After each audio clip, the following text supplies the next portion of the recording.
তারা সাজবো, তারপরে পাহাড়টা ঠিক করবো।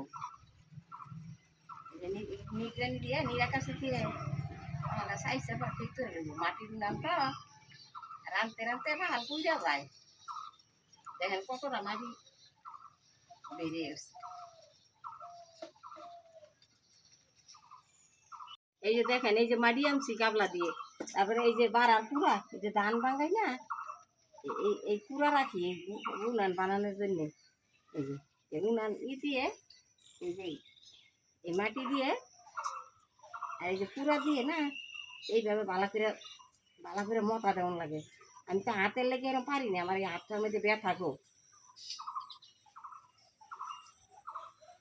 ভালো করে সেকাইয়ে তারপরে এই যে আগে উনানের মধ্যে জল দিতে হয়। এইভাবে জল দিয়ে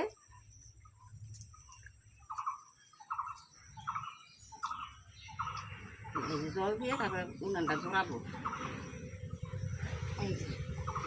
এই যে জোড়াচ্ছি।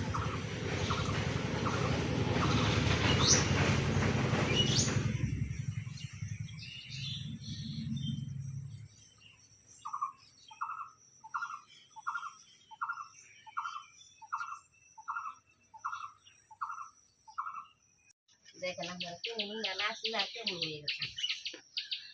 মানুষের হাত লাগলে কি না হয়, কষ্ট হয়, হইলে কি সুন্দর তো হয়।